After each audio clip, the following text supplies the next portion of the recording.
Welcome to the InfoWars Nightly News. It's Wednesday, December 18th, 2013, and I'm Leanne McAdoo. Well, talks of arms buildup have been intensifying between global superpowers in recent weeks. Just last week, we reported that defense analysts were warning the U.S. that it needed to prepare for war with China by building up its defense systems even further. And now Russia is talking about building its own rail-mounted nuclear missile system in response to missile systems that the U.S. is planning on building there. They say work will begin on the project early next year, and the benefits of having a rail-mounted program include the ability to camouflage their missile amidst commercial rail traffic, which would make them harder to locate and target. Now, Russia's military buildup is a response to Washington's plans to complete a project to install a missile defense system in Poland by 2018. While another ballistic missile defense system that the U.S. has already been working on in southern Romania is expected to be operational by 2015. Now, last week, Russian President Putin vowed to never allow any power to gain military superiority over Moscow, and the Russian Prime Minister echoed that assertion in response to the U.S. missile shield, saying, "Bear in mind, if we're attacked, we will respond with nuclear weapons." And China seems to have a response of its own to the U.S. missile defense system there in Romania. A display that was promoting China's Jade Rabbit Moon rover. It includes a background photograph of a mushroom cloud over Eastern Europe, and some are speculating that the location eerily matches that of the planned U.S. missile defense system in Romania. Now, some are saying that the selection of the image was just an oversight by Chinese officials, considering it's a stock image. However, the title of the stock image is Nuclear Explosion on Earth from Space. And as we previously highlighted, Chinese state media itself has bragged that the moon landing program is merely just their first step toward a Death Star moon base from which the People's Liberation Army could launch missiles against any target on Earth. And this is, of course, in addition to a map that the Chinese state-run media showed last month that showed locations of major U.S. cities and how they would be affected by a nuclear attack via submarine. So who knows if it's just superpower political posturing, but no one can deny that with the tensions running so high that the threat of a new Cold War and all of the psychological warfare that goes along with it is definitely upon us. Now, in October, Alex Jones interviewed ex-Navy SEAL Benjamin Smith, who said that he believed that the U.S. government was trying to provoke veterans into a situation that would incur martial law. Well, the way that the Senate has continued to treat military retirees, especially this week, could definitely be seen as another poke at vets as well. The Senate Republicans were unable to stop military pension cuts on Tuesday night when the Senate Democrats blocked a vote on an amendment that would prevent those cuts. Alabama Republican Jeff Sessions said on Monday that removing this unbalanced treatment of our military retirees ought to be one of the key actions that we should take before this legislation moves forward. And in fact, greater savings than this can be achieved by passing a legislative fix that would stop the IRS from improperly providing tax credits to illegal aliens. But of course, the Democrats weren't going to have that. Now, additionally, Sessions wanted to restore the pension cuts by targeting a child tax credit loophole that's being used by illegal immigrants to unlawfully obtain welfare benefits. We are talking about $4.2 billion that were refunded to ineligible people in 2010 alone. But instead, Reid's majority just voted to keep pension cuts for vets instead of cutting the welfare payments to illegal aliens. So there you go, folks. I mean, obviously, I definitely respect the military. I know you guys are fighting for me and my family and everyone here in America to retain our rights. But the fact is, they want to send you over to fight the rich man's war, and don't expect that if and when you make it back, you or your family is going to be taken care of. It's disgusting. No wonder Obama couldn't start a war with Syria, because the morale of the military is so low. And this is only going to increase that anger and frustration with Obama and his administration even further. This is absolutely disgusting, the way that they're treating our veterans.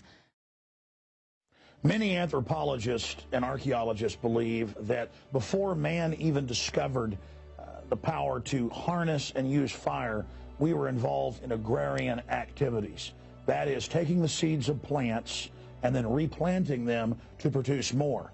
The very foundation of our modern civilization and human culture is centered around the planting and cultivation of edible plants.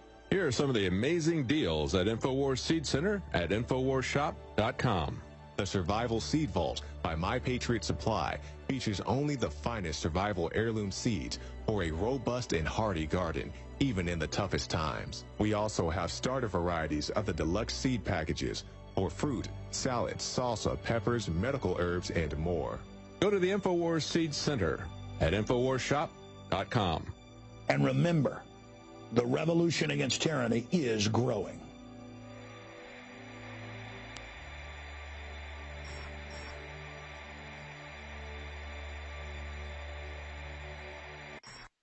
Many anthropologists.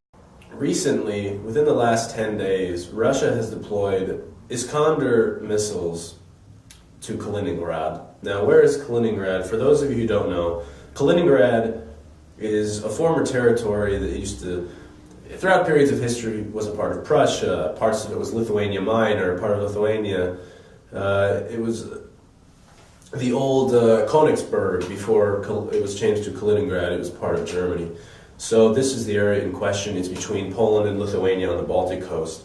Now, despite claims of if Russia should even have this Kaliningrad as a territory, beyond that, there's an issue that these Iskander missiles have recently been put in Kaliningrad on the Lithuanian border and on the Polish border. Now, where are these missiles pointed, essentially? What is the point of these missiles? If you look over here, you'll see we have a map that shows the radius of where the missiles, what their radius is. So the 250 miles, roughly, where they can, what their range is, what they can strike, what targets are within striking action, within striking distance, excuse me.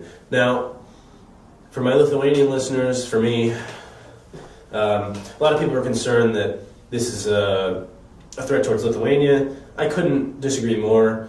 Although Lithuania is 100% of the territory of Lithuania is within the bombing radius of these missiles, it's certainly something to worry about, and I'm not in favor of them being there, but one has to realize that they're not directly pointed, even though they are, at Lithuania. It's not a threat towards Lithuania. What it is, from my perception and the perception of many from the Russian government's own words, that it is a direct response to the U.S. missile defense shield. Now, this defense shield is clearly an offensive shield. The U.S. claims it's for Iran and North Korea, which is just ludicrous. It's obviously aimed towards Russia. It is being built along the Russian border in former post-Soviet republics. To ignore that would be just ludicrous, and it would show a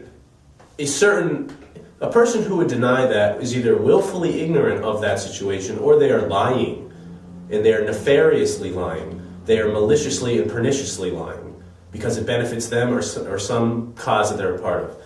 It's absolutely missile offense shield pointed towards Russia. So Russia is responding towards this. Putin said within the last months that he would pledge, within the last year, that he would pledge $700 billion towards defense by 2020.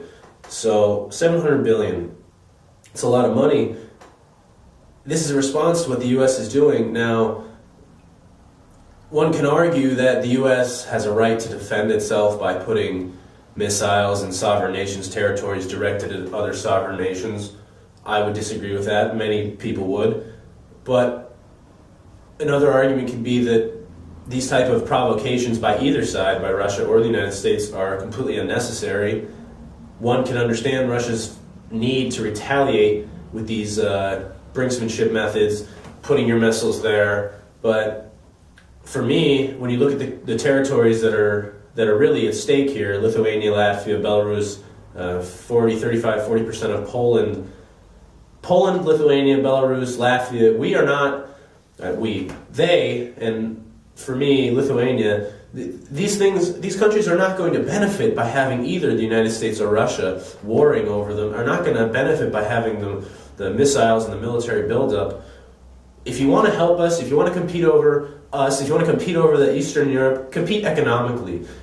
Try to outdo each other by helping, by cooperating with the people of Eastern Europe, by being equal partners, equitable partners, not big brother, little brother, not a paternalistic mentality and relationship which treats people in Eastern Europe simply as vassals. And your country is a place for us to put our missiles. Your country is a place for us to stage wars and to against Russia. You're not important. Well, we'll tell you that we care about your defense, but really we care about our own offense. This has nothing to do with your defense, because when push comes to shove and Russia actually goes into those countries, potentially in a war, the U.S. certainly isn't going to go in to defend them. They're going to pull back and to strike from far away. So it's completely ludicrous, and I think that people in Eastern Europe should be opposed to these things. I'm opposed to them. I think most people are. I mean, this escalation is not going to help anyone, but it has to be seen within context. That's what's important. We can't jump to conclusions and become Russia-phobes or American-phobes or anything on either side. We have to, we're people. Humans are humans. Why can't we just get along?